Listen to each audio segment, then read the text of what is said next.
Mesdames et messieurs, désolé pour le léger retard, mais c'est l'heure du résumé de la semaine, hein. Et cette semaine, comme d'habitude en fait j'ai l'impression de toujours faire peu de sujets, mais au final ce sont toujours des sujets denses, donc ça reste intéressant. Et puis bon, on est malgré tout en vacances, et en vacances, enfin je veux dire de manière globale, il y a moins d'articles, moins de vraiment de nouvelles. Bref, on y va, c'est parti, voici le sujet que nous avons traité cette semaine. Nous avons parlé de l'Afghanistan et du Vietnam.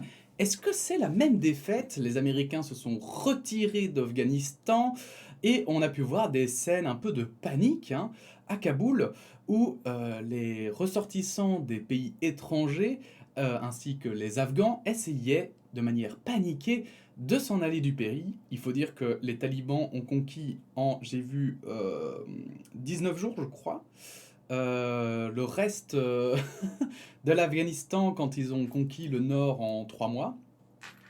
Donc autrement dit, ça allait extrêmement vite, et 10 fois plus vite qu'attendu, hein, puisqu'on avait vu aussi que Joe Biden avait calculé à une dizaine de mois, je pense, la reconquête de l'Afghanistan par les talibans si cela arrivait. Or, ils ont mis 19 jours. Bref, on a du coup comparé avec la défaite américaine au Vietnam et la panique qui s'en était suivie lorsqu'ils ont dû évacuer l'ambassade américaine vietnamienne.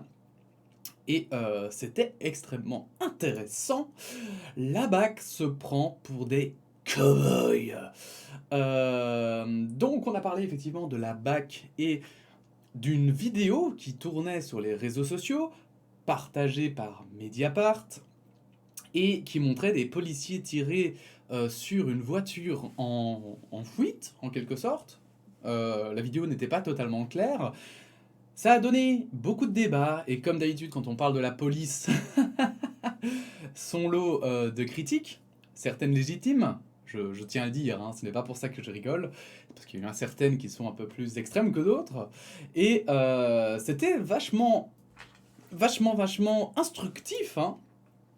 Bref, on a continué à parler des talibans. Les talibans ne respectent pas leurs paroles. Effectivement, on a pu se rendre compte que les talibans ont déjà trahi leurs paroles, hein. Ils empêchaient déjà, donc c'était au moment, aujourd'hui encore, il se passe des choses, hein. Mais à ce moment-là, ils empêchaient des gens de rejoindre l'aéroport, ils commençaient déjà à traiter les femmes différemment, bref, tout ce genre de choses. C'est un peu récapitulatif, je vous invite à aller regarder la vidéo si ça vous intéresse. Et pour terminer, la vidéo Mon avis sur la police, hein, pour un petit peu éclaircir finalement, parce que je parle pas souvent, heureusement, parce que il y a un peu des phases, j'ai l'impression, avec la police, mais de temps en temps, je parle de la police, je n'hésite pas à la critiquer, à donner une opinion, et peut-être même une opinion assez sévère par rapport aux policiers.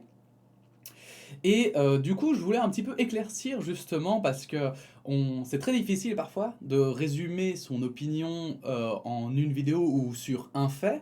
Et donc, cette vidéo servait un petit peu, hein, de melting pot pour vous expliquer finalement quelle était mon arrière-pensée sur la police.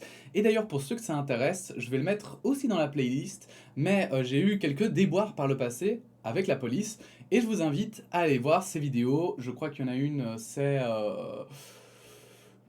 je suis énervé, un truc comme ça, ou je sais plus, bref, je la mettrai dans la playlist de la police. On va changer de fenêtre pour passer tout de suite aux commentaires de la semaine, et vous allez voir, il y en a des passionnants. A tout de suite, la bise.